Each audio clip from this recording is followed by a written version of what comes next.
En esta presentación, exploraremos la arquitectura de los sistemas CNC, incluyendo sujeción, gestión de herramientas y cambiadores automáticos. El control numérico computarizado, CNC, son máquinas-herramientas que realizan operaciones de corte y mecanizado mediante un control computarizado. Los sistemas CNC automatizan la mecanización, logrando precisión con motores paso a paso o servomotores para un control exacto de los ejes. Componentes principales de un sistema CNC son la unidad de control, interfaz de usuario, ejes de movimiento, sistema de sujeción y sistema de herramienta. Los ejes de movimiento incluyen los ejes X y Z para movimientos lineales y A, B para movimientos rotatorios, permitiendo la manipulación precisa de la herramienta.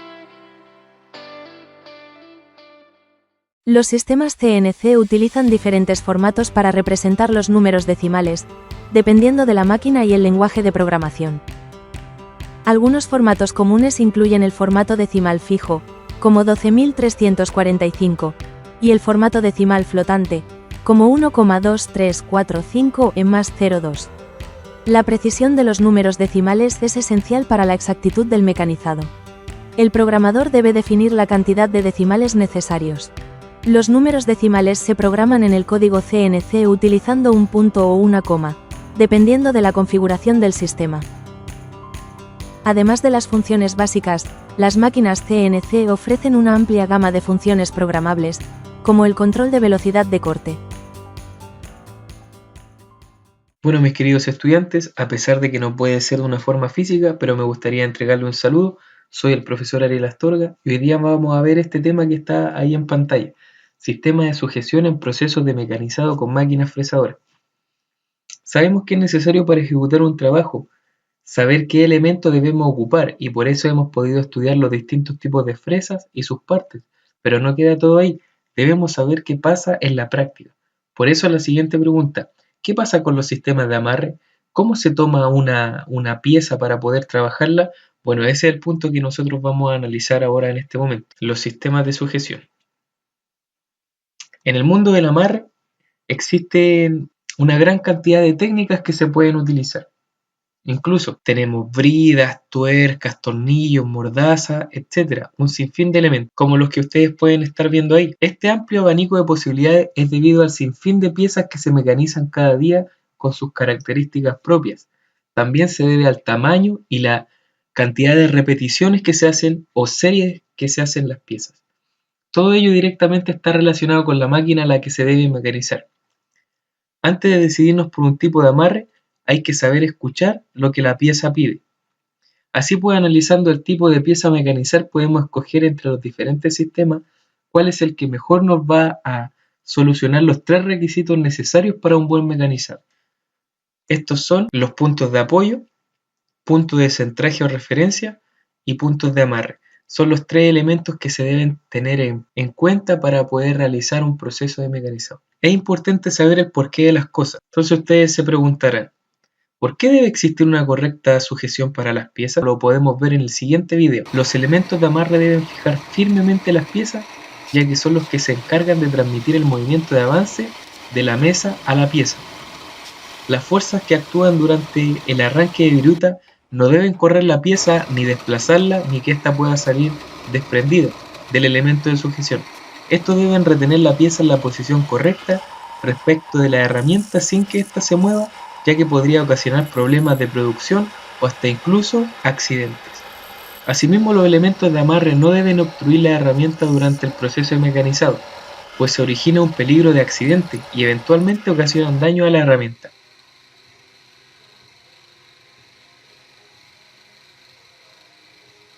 Otro elemento importante a considerar es que el constante proceso de sujetar y soltar la pieza podría provocar daños y pérdidas en el proceso productivo. Para realizar correctamente un procedimiento de sujeción de pieza, debemos tener en cuenta los siguientes elementos. Primero, el número de piezas que forman la serie. También debemos tener consideración en los planos y tolerancias, así como también en el tipo de máquina que debemos utilizar. También debemos considerar si es útil mecanizar de una sola vez varias piezas en un sistema de sujeción o si nos conviene realizarlo de a una. La máquina es un elemento fundamental y sus posibilidades son muchas y es de vital importancia conocer todos los conceptos posibles para tomar la decisión correcta al momento de optar por la sujeción de la pieza. Es por eso que debemos conocer primero el diseño de la mesa. Ahí, como ustedes pueden ver, muchas piezas con superficie de apoyo plana se sujetan directamente a la mesa por medio de elementos de sujeción. En la imagen se pueden reconocer tres números, donde el 1 representa la mesa, este que está acá, el 2 representa una ranura en T, la que se pueden ver ahí, y el 3 representa un tornillo de sujeción cuya cabeza se inserta en la ranura. Muchas veces estos tornillos son un conjunto de elementos, es decir, dos elementos por separado o más, o a veces solamente uno que está soldado. La mesa está diseñada de tal forma que los tornillos de sujeción puedan ser captados. Ella posee ranuras T, que ya se las mencioné anteriormente, en las cuales se insertan las cabezas de los tornillos de sujeción. En las ranuras T se acumulan virutas, como se puede ver en esta figura que está acá. Ellas impiden la intersección de los tornillos de sujeción. Además se bloquean entre la cabeza del tornillo y la ranura, en tal forma que el tornillo de sujeción no se ajusta bien. Este no puede ser tensado en forma correcta, existiendo el peligro de que la pieza se suelte y, como lo mencionábamos anteriormente, podría provocar un accidente. Tenemos distintos tipos de fijación. Por ejemplo, fijación por prensa de mordazas.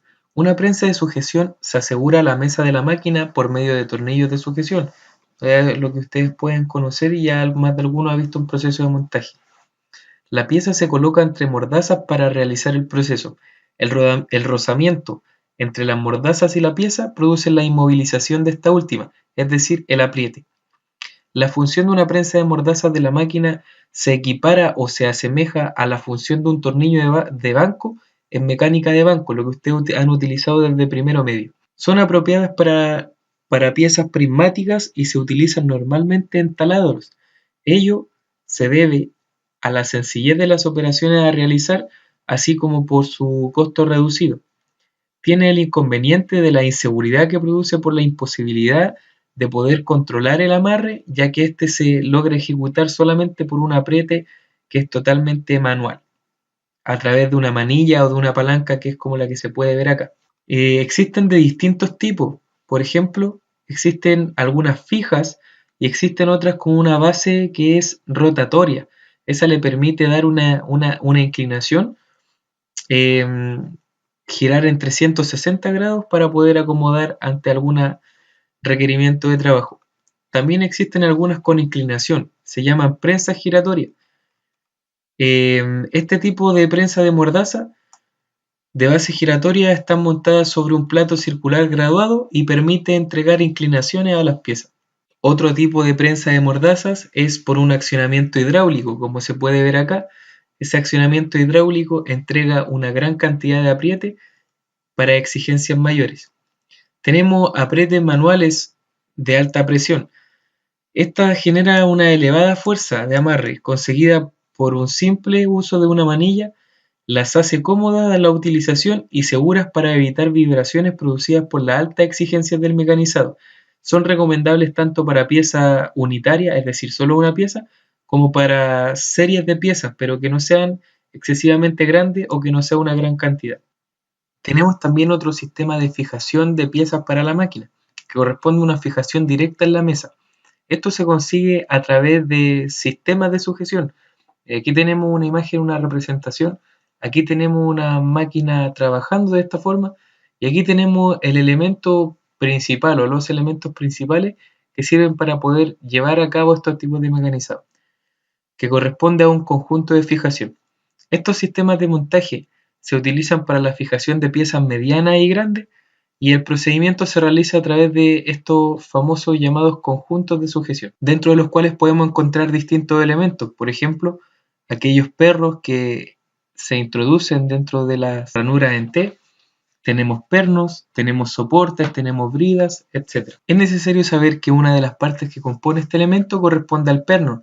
Este junto con el perro de apriete muchas veces están juntos, pero otras veces están por separado. Más de alguna ocasión les va a tocar armar uno de estos conjuntos, así que hay que tener bastante cuidado con que este elemento pueda coincidir en el tipo de mesa que se está utilizando y que el perno sea lo suficientemente largo para poder fijar de forma correcta el material. Además, otra consideración que hay que tener es que la parte superior del conjunto, donde se debe seleccionar la tuerca y la golilla, debe ser una selección correcta para poder soportar la pieza o la brida según el caso, y para que la golilla no se deforme y para que tampoco exista alguna inseguridad y que se pudiera soltar. Tenemos también otro elemento que se llaman las bridas de apriete. Existen distintos tipos de bridas. Las bridas puede ser una brida plana, forma U, forma de horquilla, doblada a un lado o doblada por ambos lados.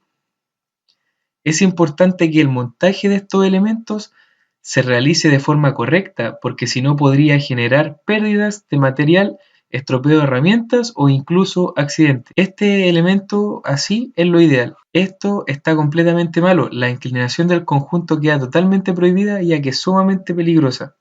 Si es que llegara a existir, si es que llegara a pasar que queda una inclinación, debe utilizarse un elemento que se llama soporte de fijación, el que permitirá igualar los componentes, y estos poseen una forma escalonada para adaptarse a distintas alturas. Otro sistema de sujeción corresponde a mesas circulares. Se utilizan para orientar la pieza en ángulos medibles según requerimientos del plano, y ahí tenemos una representación gráfica de ello. Otro sistema de sujeción corresponde a platos divisores. Nosotros en el taller lo llamamos cabezal divisor, pero corresponde a la misma definición. Estos aparatos divisores se emplean para mecanizar ranuras de taladrado o también para realizar procedimientos como engranaje y cualquier tipo de pieza que tengan distintas caras que sean o que tengan varias caras que sean iguales. A eso se le denominan piezas equidistantes, es decir, que tengan la misma distancia entre sus partes o entre sus caras. Aplicaciones comunes son la fabricación de engranaje, de ejes, nervados, de levas helicoidales, etc. Y aquí se pueden ver, más de alguno le ha tocado poder instalar un cabezal divisor en la máquina. También corresponde a un sistema de sujeción, ya que aquí yo puedo montar distintas piezas. Puedo montar piezas que sean circulares, también puedo montar piezas que sean largas, etc. Al fijar una pieza larga en un mecanismo de cabezal divisor, necesito utilizar un elemento que se llama punto y contrapunto. Punto y contrapunto. Tengo dos opciones. Tomarlo con el plato de garras y entre el plato de garras y la contrapunta, o si no, entre puntos, donde tengo un punto en la parte de soporte y tengo el punto de la contrapunta. Y estudiantes, esos han sido los sistemas de sujeción que hemos podido ver hasta ahora, hasta el momento. Espero que si tienen alguna duda o alguna pregunta la puedan hacer en estos medios. Pueden hablar a mi WhatsApp, también pueden escribir a mi correo. Así que eso ha sido. Muchas gracias por su atención y espero que haya podido ser claro en esta explicación. Cuídense, ustedes cuiden a sus familias y nos vemos si Dios quiere. Los sistemas CNC están compuestos por varias estructuras principales que permiten su funcionamiento. La estructura mecánica incluye el bastidor, guías lineales, husillos y motores. El bastidor o chasis es la base que soporta todos los componentes de la máquina. Las guías lineales permiten el movimiento preciso de los ejes y los husillos transmiten movimiento. Motores, sean servomotores o motores paso a paso, proporcionan el movimiento de los ejes. La estructura electrónica incluye el controlador CNC, drivers de motores y fuente de alimentación. Los sensores y límites de carrera detectan la posición y evitan colisiones. En la estructura de software se utilizan CAD y CAM para crear modelos y generar códigos. El sistema de comunicación incluye la interfaz hombre-máquina y conexiones para transferir datos. La estructura de los sistemas CNC abarca componentes mecánicos, electrónicos y de software que permiten el funcionamiento automatizado de la máquina. Incluye el bastidor, sistemas de movimiento, motores, controlador, sensores y la interfaz de usuario con el software que convierte comandos en operaciones de mecanizado. Los ejes X, Y, Z permiten el movimiento de la herramienta o la pieza. La mesa sostiene la pieza de trabajo y se desplaza en los ejes. Las herramientas realizan las operaciones como fresar o taladrar, mientras que el portaherramientas las sujeta y se mueve en los ejes. El sistema de refrigeración es vital para evitar el sobrecalentamiento, mejorando la precisión y calidad del mecanizado. El controlador CNC recibe instrucciones que traduce en señales que controlan los motores y movimientos de la máquina. Cuenta con una interfaz gráfica para que el usuario introduzca y edite programas, supervisando el proceso y diagnosticando problemas. Los motores servo proporcionan control preciso del movimiento ideales para operaciones de alta precisión y velocidad. Los motores paso a paso permiten movimientos incrementales, perfectos para aplicaciones que requieren control de posición preciso. Sistemas de transmisión y posicionamiento.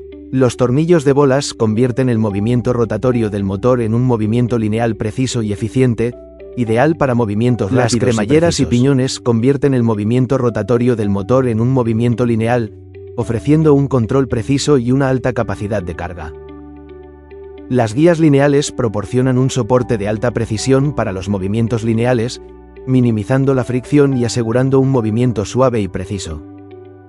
Los sensores de posición proporcionan al controlador información precisa sobre la posición actual de la herramienta o la pieza de trabajo.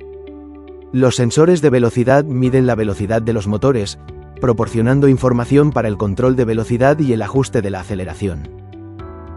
Los sensores de temperatura monitorean la temperatura de la herramienta y la pieza de trabajo para garantizar un proceso de mecanizado seguro y efectivo.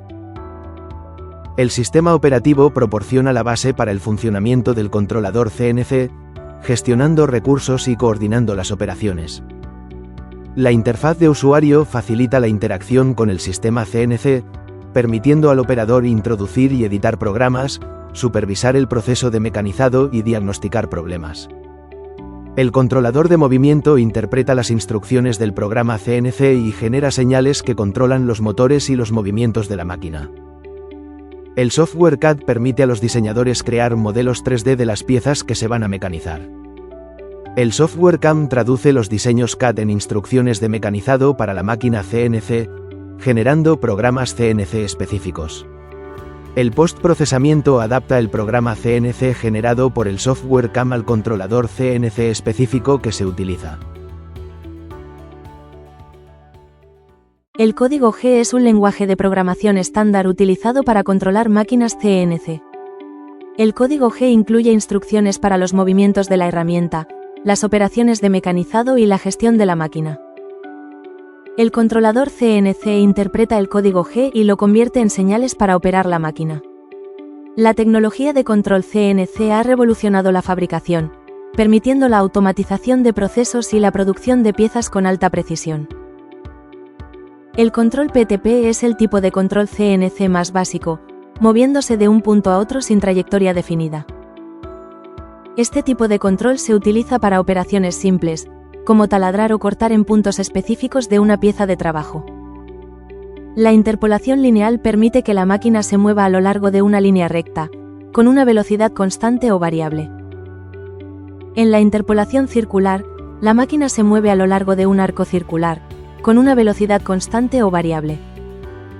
La interpolación parabólica consiste en que la máquina se mueve a lo largo de una trayectoria parabólica, con una velocidad constante o variable. La máquina se mueve siguiendo una trayectoria definida. La trayectoria se define con un programa CNC que especifica los puntos de control y velocidades. Este tipo de control es utilizado para fresado o torneado, siguiendo una trayectoria precisa para producir la pieza deseada. Los sistemas CNC se pueden clasificar en sistemas de lazo abierto y lazo cerrado. En un sistema de lazo abierto, no hay retroalimentación sobre el movimiento de la máquina, lo que significa que no recibe información sobre su posición actual. Ventajas: es simple y económico. Desventajas: la precisión depende de la programación y los actuadores. En un sistema de lazo cerrado, la máquina recibe retroalimentación sobre su posición actual para corregir errores de movimiento. Ventajas: es más preciso. Desventajas: más complejo y costoso de mantener. El control directo es un tipo de control CNC que utiliza un controlador central para gestionar todos los aspectos de la máquina. Este tipo de control es relativamente simple y se utiliza en máquinas CNC más pequeñas. Sin embargo, puede ser lento y complejo de programar. El control distribuido utiliza varios controladores para gestionar diferentes partes de la máquina, mejorando la escalabilidad y la capacidad de respuesta. Ventajas del control distribuido incluyen eficiencia y flexibilidad, aunque puede ser más complejo de configurar y mantener.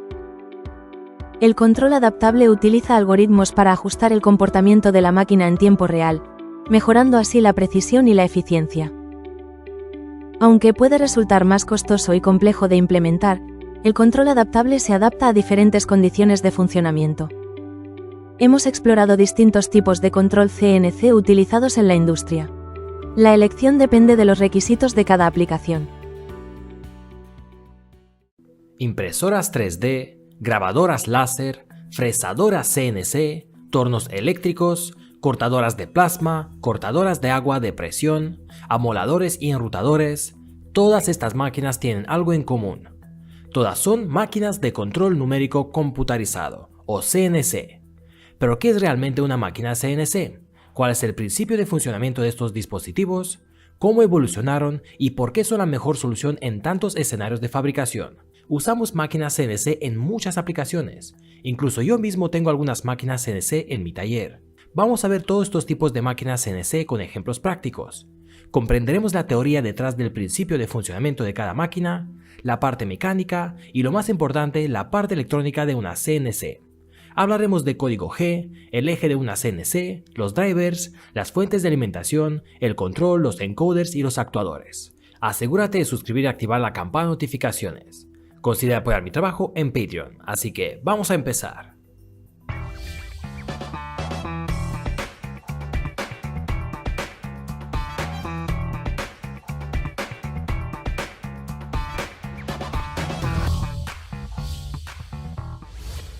¿Qué pasa, electrónicos? Bienvenidos. Aquí tengo una fresadora CNC. Usaremos esta y otros ejemplos para explicar las partes de una CNC básica. La he usado en otros proyectos en los que incluso grabé una PCB. Y por cierto, hablando de PCBs, antes de continuar con el vídeo, dame unos segundos para contarte los servicios del patrocinador de este vídeo, JLC PCB. Si tienes algún diseño de una PCB, ten en mente que JLC PCB podría fabricar placas de hasta 6 capas de dimensiones de 400 x 500 milímetros. Podrías seleccionar el color que quieras y 5 PCBs de 100 x 100 milímetros y pagarás solo $2 más los gastos de envío. El precio es muy bajo. Y pedir las placas es muy sencillo. Toma los Gerbers de tu diseño en un archivo zip, cárgalos en jlcpcb.com, seleccionamos la configuración como el grosor, el color, etc. y hacemos el pedido rápido y barato. Muy bien, ahora vamos a continuar con nuestro vídeo. Hoy hablaremos de los principales tipos de máquinas CNC, cómo funciona más o menos el código G y las partes de cualquier CNC. Pero primero, CNC significa control numérico computarizado. Entonces, tal como el nombre lo indica, tenemos 3 elementos. Necesitamos controlar una máquina usando números y una computadora. Lo básico va así. Tenemos una máquina, cualquier tipo de máquina, una como este taladro de aquí, que podría subir y bajar. Si lo hago usando mi mano, esto no es un control CNC. Pero ¿qué pasa si en lugar de mi mano ponemos un motor y el movimiento de este motor podría estar controlado por un Arduino, por ejemplo? Bueno, en este caso ahora tenemos una máquina CC, o máquina controlada por una computadora, porque el Arduino o la computadora está controlando el movimiento. Pero ahora añadimos una conexión USB a mi Arduino y enviamos valores numéricos con la altura del taladro y el Arduino moverá los motores de tal manera que seguirá los valores de altura que le envío. Ahora también tenemos un control numérico, así que ya tendríamos una máquina CNC de un solo eje porque solo podría subir y bajar. Cualquier máquina controlada por una computadora con coordenadas numéricas es una máquina CNC. Estas podrían tener diferentes cantidades de ejes, pero lo más básico son máquinas de 2, 3 y 5 ejes. Dos tipos principales de CNC son las máquinas aditivas o subtractivas. Por ejemplo, con impresoras 3D que son aditivas, empezamos sin nada y seguimos añadiendo material hasta que el objeto está terminado. Pero con una fresadora CNC, que por ejemplo es subtractiva, empezamos con un bloque completo y seguimos quitando material hasta que el objeto está terminado. Estas podrían tener todo tipo de herramientas y funcionar con una gran variedad de materiales, desde madera, plástico y diferentes tipos de metales. Usamos máquinas CNC porque podrían ser muy precisas en comparación con un control manual. A mano nunca podrías mover exactamente el eje 0. algo milímetros o menos. Pero utilizando motores paso a paso, por ejemplo, sabríamos con certeza que cada paso moverá el eje una cierta cantidad de milímetros, y si usamos engranajes o poleas, podríamos aumentar mucho más la resolución, hasta milésimas de pulgada o los llamados TOW, y en algunos podría tener una resolución de 0.001 milímetros, que es muy preciso. Y como dijimos antes, tenemos máquinas de 1, 2, 3 o 5 ejes. Para el movimiento de un eje podríamos tener solo una prensa de perforación automatizada. Para 2 ejes son máquinas que se mueven en direcciones X e Y y podrían ser, por ejemplo, una cortadora láser. Esta es una máquina de 2 ejes porque el láser está fijo en su lugar. Solo podemos controlar la potencia del láser, pero no la altura. Pero también podríamos tener un cortador de plasma que usa aire a presión y plasma de alto voltaje para cortar metales. Esta es una herramienta muy útil especialmente para cortar metales muy gruesos y para un coste muy bajo. Podrías conseguir una cortadora de plasma por $200 o $300. Ponemos esta cortadora sobre un eje de una máquina CNC y tendrás una cortadora de plasma CNC por menos de $1000. Estoy siguiendo un canal de YouTube que también recomiendo llamado Making Stuff. Él ha hecho una cortadora de plasma muy guapa, así que si estás interesado mírate sus vídeos. Otra herramienta que podrías tener es una cortadora con agua. Esta máquina también se podría mover en 2 o 3 ejes y utiliza agua a muy alta presión para cortar cualquier tipo de material. Es bastante sorprendente ver cómo el agua podría cortar metales muy gruesos, cerámica, plástico y casi cualquier otra cosa. Incluso vi un clip donde cortaban una bola entera con el chorro de agua. A veces este jet tiene una mezcla de agua y arena para aumentar la fricción y cortar mejor. Es una máquina CNC muy potente. Usando los taladros podemos quitar el material haciendo girar esta broca contra una superficie fija. Pero al contrario, usando una máquina de torno también podríamos hacer eso. Pero en este caso es el bloque de material que gira y utilizamos una herramienta fija como un cortador o una broca para quitar el material. Al usar una máquina de torno estamos un poco limitados porque no podríamos realizar movimientos en muchas direcciones. Pero para agujeros, tubos, formas redondas, etc., la máquina del torno es una herramienta muy útil. Una funcionalidad principal de la máquina de torno es también crear roscas. A una velocidad constante y un movimiento constante, podríamos crear cualquier tipo de rosca de diferente paso y separación. Muy bien, luego para la CNC de 3 ejes empezamos con las fresadoras. Esto funciona igual que las de 2 ejes, pero en este caso también podemos levantar o bajar la herramienta, así que en lugar de solo cortar partes 2D, podríamos crear formas 3D. Podemos fresar PCBs, bloques de aluminio y crear formas únicas, o fresar madera y plástico. Usando estas máquinas podemos crear componentes que son muy difíciles de hacer a mano y que también requieren precisión. Utilizando diferentes materiales, también tenemos que cambiar la configuración de la fresadora. Podríamos ajustar eso para cada material, por ejemplo, fijando una RPM diferente del taladro. Aumentamos o disminuimos la velocidad de rotación de la broca según el proceso o el material que vamos a realizar. Si solo quieres grabar algo, tal vez cortar completamente el material o tal vez cambiar de madera a metal, deberías ajustar la velocidad. Al mismo tiempo, deberías cambiar la herramienta. No puedes utilizar la misma herramienta para plástico que para aluminio, por ejemplo. O a veces necesitas hacer agujeros o cortes de diferentes tamaños y necesitamos pasar de uno grande a uno más pequeño. A veces cambiamos las herramientas a mano. Pero las máquinas de alta tecnología tienen una biblioteca de herramientas en el lateral y están programadas para cambiar automáticamente su herramienta y continuar con el proceso del fresado. Eso nos ahorra mucho tiempo y nos resulta más cómodo. Para CNC de 3 ejes también tenemos las impresoras 3D que ya como sabrás, hoy en día tenemos muchos modelos. Desde pequeñas impresoras de uso personal hasta industriales capaces de imprimir piezas de gran tamaño. Incluso la NASA está estudiando impresoras 3D para edificios enteros o para fabricar muebles con materiales reciclados. La impresión 3D cambiará mucho el proceso de la fabricación. Tenemos 3 tipos principales de impresión 3D. Uno es el FDM o deposición fundida, que es la impresión 3D típica que ves en todos mis proyectos. Esta derrite el filamento de plástico y deposita el material capa por capa hasta tener todo el objeto. Luego tenemos las impresoras SLA o DLP, que son bastante iguales. Ambos tipos utilizan la luz para solidificar una resina líquida, creando la máscara para cada capa y solidificando cada parte, así podremos crear el objeto final. Un tipo de impresión 3D más nuevo y costoso es la fusión selectiva por el láser o SLM, donde utilizamos láseres de alta potencia para derretir el material en polvo, que podría ser plástico o incluso metal.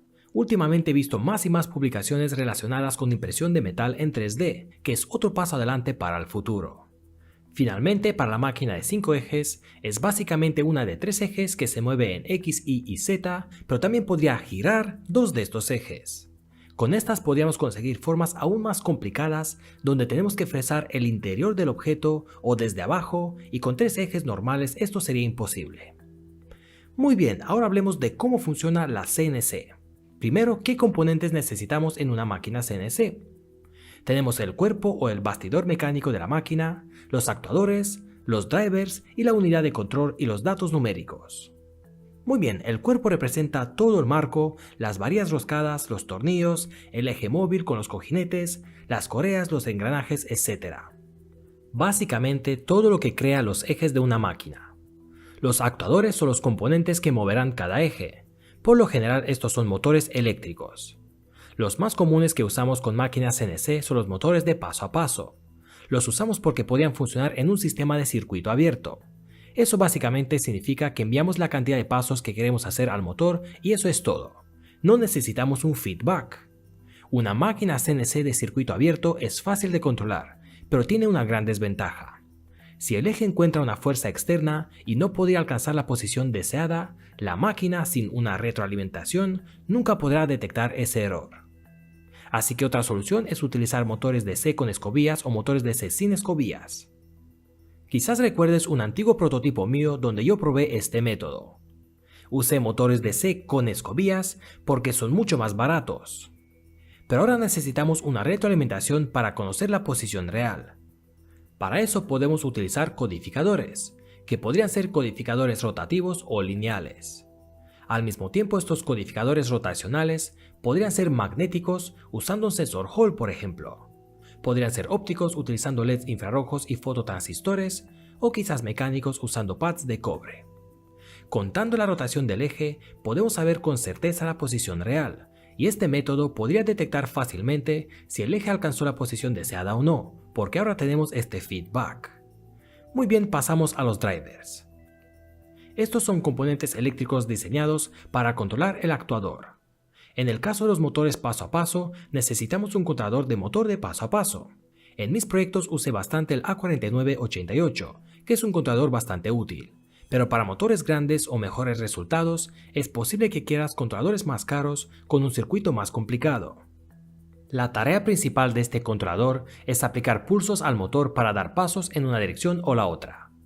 En el caso de motores DC utilizamos un ESC, o controlador de velocidad electrónico, para controlar la velocidad y la dirección de giro. Y para motores con escobillas usamos un controlador de potencia con puente H, para cambiar la velocidad y la dirección. Bien, para controlar este controlador necesitamos la unidad principal, el microcontrolador, el procesador, la computadora del sistema.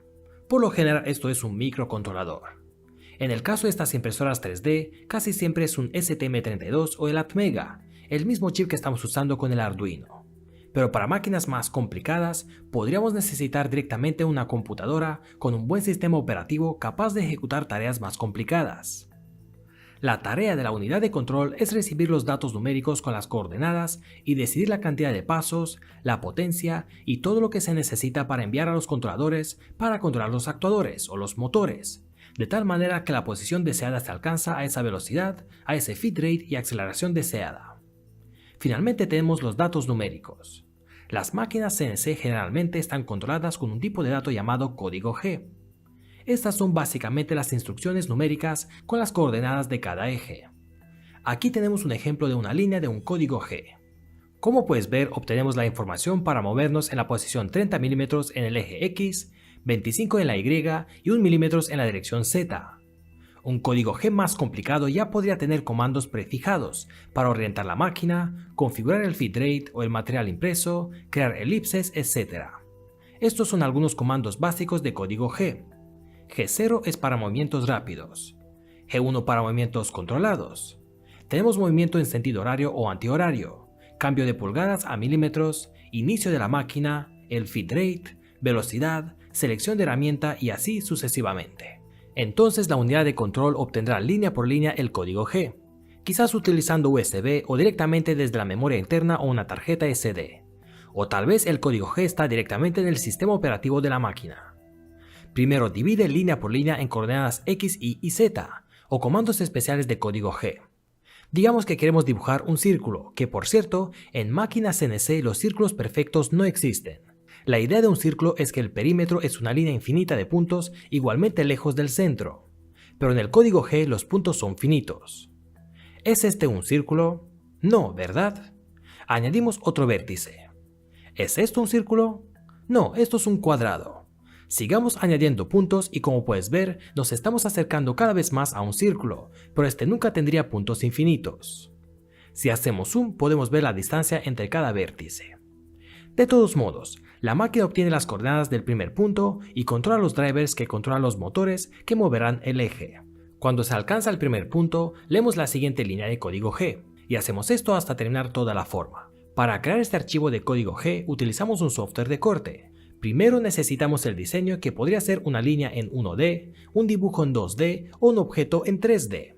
Tomamos esta pieza 3D y usando diferentes parámetros para la altura de la capa, el material que usamos, la temperatura, la herramienta que necesitamos fresar, etc., insertamos estos parámetros en el software de la cortadora y creamos el código G. Aquí tengo un ejemplo de un código G para este objeto 3D para imprimir. Como puedes ver, tenemos el objeto capa por capa, instrucción por instrucción. Este es otro ejemplo de código G para un proceso de grabado 2D para una PCB que he usado para mi propio Arduino. En este caso tenemos información sobre el diámetro de la broca, el feed rate y la velocidad del movimiento. Así que electrónicos, las máquinas CNC vienen en todo tipo de formas y tamaños. Usamos piezas mecanizadas CNC casi todos los días sin darnos cuenta. Los utilizamos en procesos de fabricación de automóviles, desarrollo de herramientas espaciales, prototipado, fábricas y uso comercial, pequeños talleres e incluso en nuestros hogares como impresoras 3D o pequeñas grabadoras. Espero que ahora tengas una idea más diversa sobre las máquinas CNC, qué tipos tenemos, cuáles son los componentes principales y cómo funcionan.